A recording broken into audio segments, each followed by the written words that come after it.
Hello friends, today we are going to study about the ovarian cancer. It is the chapter 52 of the Devita, and the first thing is the etiology and the incidence. The American Cancer Society and National Cancer Institute (NCI) estimated that in 2022 there would be approximately 19,000 new cases of ovarian cancer and 12,000 women would die from the disease. And the lifetime risk of epithelial ovarian cancer is 1.28, or 1 in every 78 women.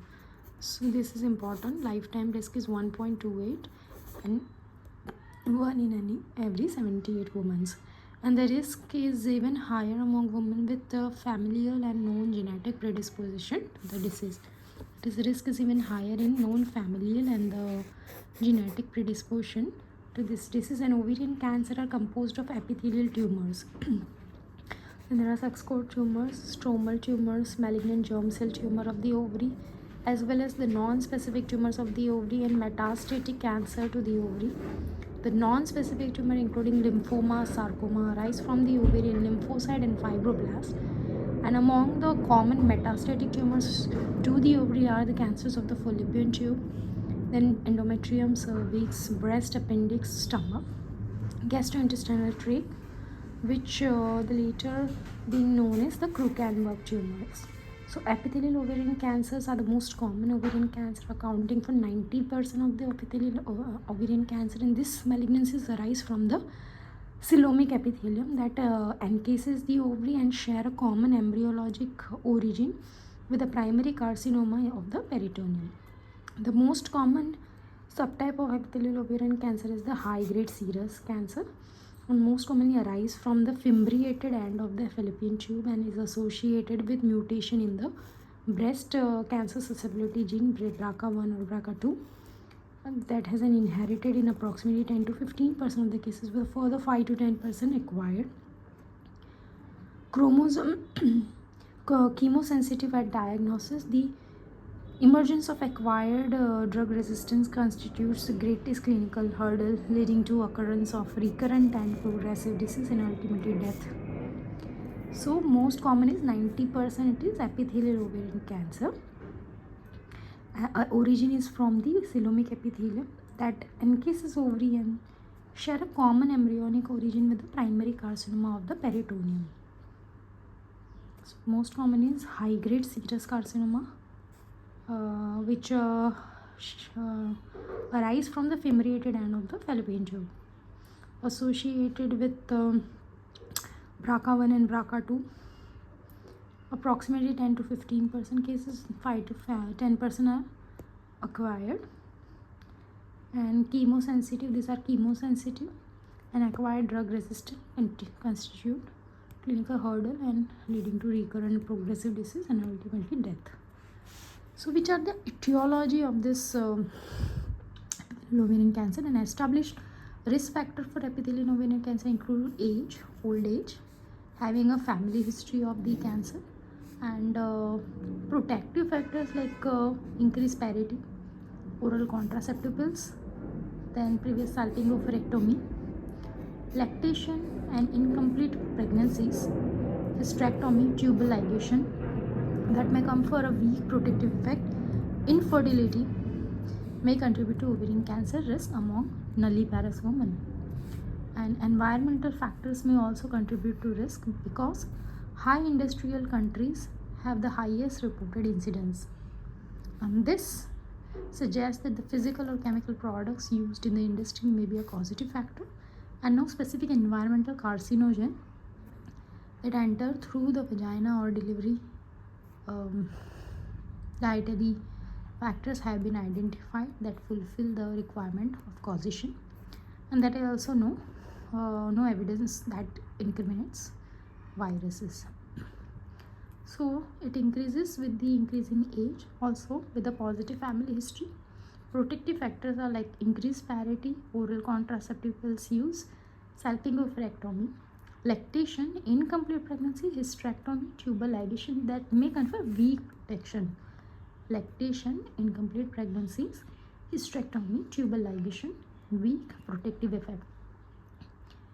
Infertility may contribute to the ovarian cancer risk among nulliparous women. Then there are environmental factors which increases the risk, and chemical products used in the industry may be a causative factor, but no specific environmental carcinogens that enter through the vagina and dietary factors have been identified as a causative factor. And epidemiology, if we see, is a wide geographic variation in the incidence in the epithelial ovarian cancer. Highest age adjusted incidence, that is 8 per 1 lakh, occur in the industrialized North America, Central and East Europe, and rates are lowest in the Asia and Africa, and intermediate in South America. So the risk increases with the migration from the countries with the low rates to high rates, like in Japan. And this observation supports the theory that the causative carcinogen are in the immediate environment, like food and personal customs, which may change during the cultural transition. And within this United States, the rates are higher among whites and lowest in African Americans and Asians, and intermediate in Latins. So the median age is 60 to 64 years, and but more 1/3 of the cases occur in patients over 65 years. Elderly women more likely than the younger woman to be in advanced stages of the ovarian cancer at initial diagnosis, and over the preceding 3 decades, mortality rates have been decreased for women younger than 65 years, whereas rates have increased for women older than 65 years. And this change may result from the increased use of OCP in younger patients and a shifting of the survival curve to the right. So affected family member constitute a significant risk factor. The first degree relative of probants have a 3 to 7-fold increased risk, and often with an early age at the diagnosis. The lifetime risk of epithelial ovarian cancer associated with the BRCA1 mutation is 50%, exceed 50%, and BRCA2 it is around 12%, 12 to 20%. So patients with the mutation in the DNA repair gene such as BRIP1, RAD51C and RAD51D have lifetime risk of 5.8%, 5.2% and 12% respectively. Approximately 2% of the cases have been associated with the HNPCC 2%, and commonly endometrioid or clear cell type. Hormonal and reproductive factors have been implicated in the pathogenesis of epithelial ovarian cancer, with the insistent ovulation hypothesis evolving a higher rate of spontaneous mutation occurring with the repair of the surface epithelium following each ovulatory cycle, and each age, early age at menarche, late age at the menopause, increases the risk for increasing total number of ovulation. Although this theory has been supported by some animal models, such as the unilateral ovulator known as the Long Island chicken, in which ovarian cancer is found to develop only in one ovary that ovulates. The estimated number of ovulatory cycle among infertile and nulliparous women does not seem to account for the full measure of ovarian carcinoma observed in general population. Gonadotropin hypothesis suggests that luteinizing hormone and follicle stimulating hormones that may be directly involved in the pathogenesis.